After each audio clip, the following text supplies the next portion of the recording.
الحمدللہ ذی الجلالہ والصلاة والسلام علی صاحب الرسالہ الذی امتہ لا تجتمع علی الضلالہ۔ اما بعد، قال الرحمن فی القرآن والذین آمنوا اشد حبا للہ صدق اللہ العظیم۔ درود و سلام۔ الصلاۃ والسلام علیکہ یا سید یا رسول اللہ وعلی آلکہ و اصحابکہ یا خیر خلق اللہ۔ الصلاۃ والسلام علیکہ یا خاتم المعصومین وعلی آلکہ و اصحابکہ یا خاتم النبیین۔ حضرات ذی وقار، احباب علم و حکمت، علماء و مشائخ، ایمان والوں کی جو بنیادی صفت ہوتی ہے وہ یہ ہوتی ہے کہ وہ اللہ سے سخت محبت کرنے والے ہوتے ہیں، اور اسی وجہ سے وہ ہر وہ قدم اٹھاتے ہیں کہ جس کے ساتھ نہ صرف اپنی بلکہ گرد و پیش میں رہنے والے احباب جو ہیں ان کی بھی اصلاح ہوتی ہے۔ اس ضمن میں میں سب سے پہلے تو شکریہ ادا کروں گا ان علماء کا، ان احباب کا کہ جنہوں نے کثیر تعداد میں علماء کو دعوت دی، مشائخ کو دعوت دی، اور سب یہاں تشریف فرما ہوئے۔ اور بنیادی جو بات سب سے پہلی قابل غور ہے، تجویز کے طور پر اب عرض کر رہا ہوں کہ سب سے پہلے ہر رکن کو، ہر فرد کو، ہر عالم کو اپنا محاسبہ کرنا ہوگا۔ کیا ہم اپنا فرض منصبی ادا کر رہے ہیں کہ نہیں، اور اس فرض منصبی کو ادا کس حد تک کر رہے ہیں۔ مجھ سے پیش رو بھی آپ نے یہ بات سماعت فرمائی، کئی بار یوں ہوتا ہے کہ منہ ملاحظہ کے لیے، اپنے الو سیدھے کرنے کے لیے، اپنے معاملہ نبھانے کے لیے ہم حق کو چھپا دیتے ہیں۔ تو یہ نہ صرف اپنے منصب کے ساتھ خیانت ہے بلکہ یہ اپنے دین کے ساتھ بھی خیانت ہے۔ اس لیے کہ اس وقت یہی ہونا چاہیے کہ ہم نے اس گئے گزرے دور میں جب فتنہ فساد پھیل رہا ہے تو ایسے عالم میں ہم نے چاہے وہی اتنا ہی عمل کریں کہ جتنا مولانا روم رحمۃ اللہ علیہ نے لکھا ہے کہ ایک چڑیا جو ہے چونچ میں پانی لے کے سیدنا ابراہیم علیہ نبینا علیہ السلام کے خلاف جو آگ جلائی گئی تھی اس کو بجھانے کے لیے وہ چلی، تو چونچوں کے پانی سے آگ تو نہیں بجھتی لیکن نبی کے محبت کرنے والوں میں نام شمار ہو جاتا ہے۔ اس لیے پہلی تجویز میری یہ ہے کہ ہر بندہ اپنے آپ کا محاسبہ کرے،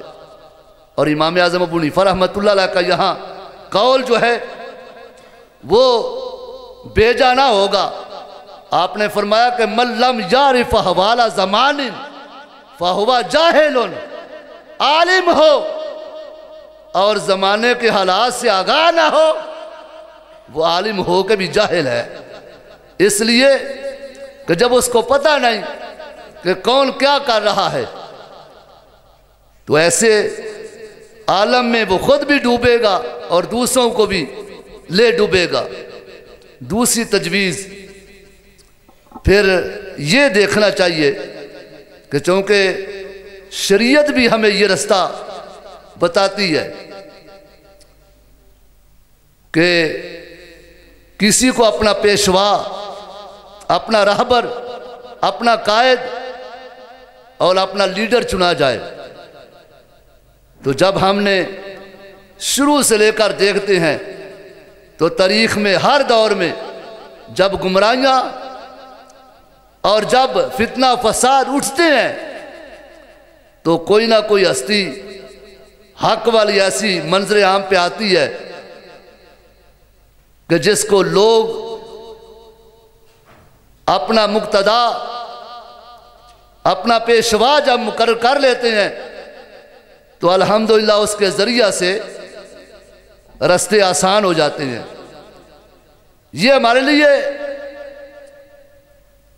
قابل فخر بات ہے کہ اللہ تعالیٰ نے ایسے عالم میں کہ جب 2 نمبر پیر اپنی پیریاں بچا رہے ہیں، 2 نمبر علماء اپنے منصب کو بچا رہے ہیں، بس اپنے بلے بلے کروا رہے ہیں، اس دور کے اندر کنز العلماء علامہ ڈاکٹر اشرف آصف جلالی صاحب، وہ اعلیٰ حضرت الشاہ مرزا خان بریلوی رحمۃ اللہ علیہ کے مشن کو نکھار کر اجاگر کر منظر عام پہ لا رہے ہیں، تو اس لیے ان کے دست و بازو بننا چاہیے۔ اور آخری بات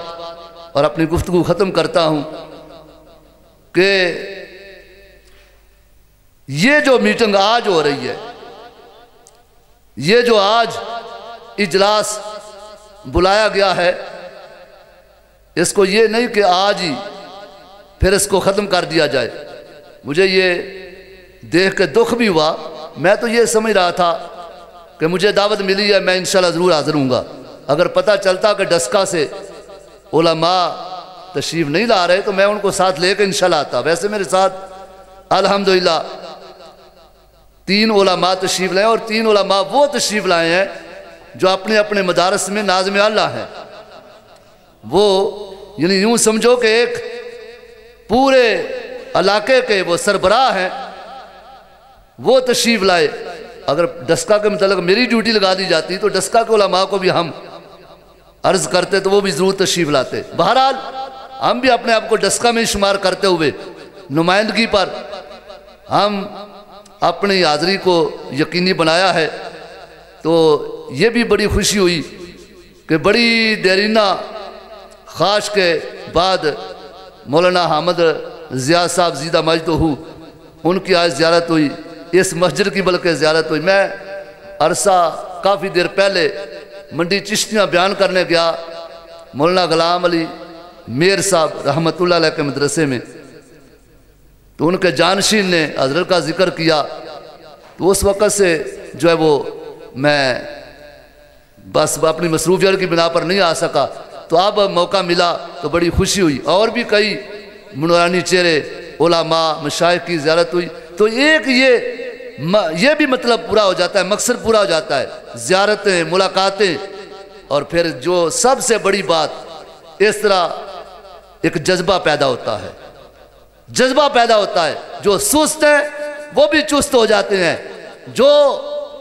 پیچھے رہ جانے والے ہیں وہ بھی آگے بڑھنے کے لیے آگے بڑھتے ہیں۔ اس لیے اب آپ احباب جو مین جو لے کے چلے ہیں، جنہوں نے دعوت دی ہے، وہ کوشش کریں پھر اس کو تحصیل لیول پہ بھی کیا جائے، علاقہ وائز بھی کیا جائے، اور یہ سلسلہ چلتا رہے انشاءاللہ تعالی۔ پھر وہ وہی بات ہوگی کہ میں تنہا ہی چلا تھا جانب منزل، لوگ ملتے گئے کارواں بنتا گیا، پھر انشاءاللہ تعالیٰ یہ حق کی آواز اتنی بلند ہوگی کہ ہم نے سوکھی ہوئی شاخوں پہ لہو چھڑکا تھا، ہم نے سوکھی ہوئی شاخوں پہ لہو چھڑکا تھا، پھول اب بھی نہ کھلتے تو قیامت ہوتی۔ اور یہ پیغام لے کے چلنا ہے کہ ایک ہوں مسلم حرم کی پاسبانی کے لیے، ایک ہوں مسلم حرم کی پاسبانی کے لیے، نیل کے ساحل سے لے کر تاب خاک کاشغر ومال